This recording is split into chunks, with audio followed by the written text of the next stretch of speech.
ત્યારે હવામાન વિભાગે આપેલી આ આગાહીને ગ્રાફિક્સના માધ્યમથી સમજવાનો પ્રયત્ન કરીએ. ગુજરાતના નકશા ઉપર કે કયા પ્રકારની પરિસ્થિતિ આજે રહેશે. હવામાન વિભાગે સૌથી પહેલા 16 તારીખ માટે શું કહ્યું હતું એ જોઈ લઈએ. તો આપ જોઈ શકો છો 16 તારીખે સમગ્ર રાજ્યમાં તમામ જિલ્લાઓ એવા છે કે જ્યાં ભારેથી અતિ ભારે વરસાદ વરસી શકે છે.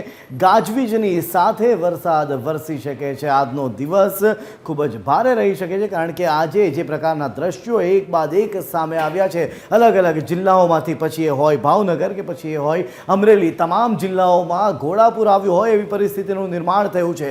નદીઓ બે કાંઠે વહી રહી છે, કેટલીક નદીઓ નજીકના વિસ્તારોમાં પણ ઘૂસી ગઈ છે. ત્યારે આપ જોઈ શકો છો 16 તારીખે કયા પ્રકારની પરિસ્થિતિનું નિર્માણ થયું છે. તો આપ જોઈ શકો છો કે આખા રાજ્યમાં દક્ષિણથી લઈને કચ્છ સુધી, આ તરફ દેવભૂમિ દ્વારકાથી લઈને મહીસાગર, અરવલ્લી, પંચમહાલ, દાહોદ સુધી આખા રાજ્યમાં આજે ભારેથી અતિ ભારે વરસાદની આગાહી હવામાન વિભાગ દ્વારા કરવામાં આવી છે. આવતીકાલે શું પરિસ્થિતિનું નિર્માણ થાય છે એક નજર એના ઉપર પણ કરી લઈએ. તો 17 તારીખે પણ કંઈક એ જ પ્રકારના દ્રશ્યો જોવા મળશે. આખા રાજ્યમાં આપ જોઈ શકો છો એ રીતે કે આખા રાજ્યમાં વરસાદ વરસી રહ્યો છે. આખા રાજ્યમાં વરસાદ વરસશે અને ન માત્ર વરસાદ પણ ભારેથી અતિ ભારે વરસાદ, ભારે પવન પણ ફૂંકાઈ શકે છે અને સાથે જ ગાજવીજ સાથે આ વરસાદ વરસશે આવતીકાલે. એટલે આવતીકાલે પણ જે વિસ્તારોમાં આજે વરસાદ વરસ્યો છે, જે વિસ્તારોમાં આજે પાણી ભરાયા છે, વિસ્તારના લોકોએ વરસાદ માટે તૈયાર રહેવું જરૂરી થઈ ગયું છે. વાત કરીશું 18 તારીખે શું પરિસ્થિતિનું નિર્માણ થાય છે.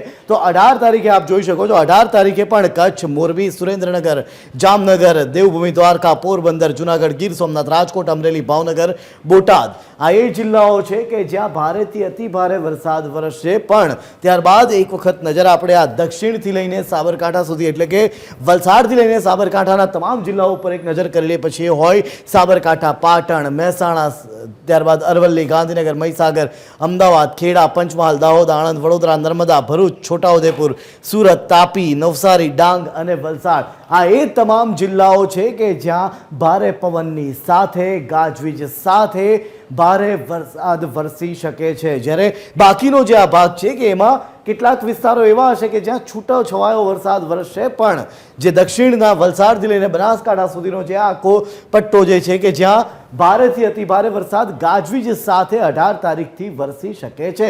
વાત કરીશું 19 તારીખે કયા પ્રકારની પરિસ્થિતિનું નિર્માણ થાય છે. તો આપ જોઈ શકો છો 19 તારીખે આખા રાજ્યને ભારેથી અતિ ભારે વરસાદમાં આવરી લેવામાં આવ્યું છે. ભારેથી અતિ ભારે વરસાદની સાથે ગાજવીજની સાથે વરસાદ વરસશે અને આ જે વરસાદ છે આને એમ કહેવામાં આવી રહ્યું છે કે હવે ચોમાસાની શરૂઆત થઈ ગઈ છે. મેઘરાજાની સત્તાવાર રીતે પધરામણી કરી દેવામાં આવી છે અને એ જ આ દ્રશ્યો બતાવે છે, એ જ આ ગ્રાફિક્સ બતાવી રહ્યા છે કે સમગ્ર રાજ્યમાં 19 તારીખથી વરસાદની એન્ટ્રી થઈ જશે, વરસાદ મેઘરાજાની પધરામણી થઈ જશે.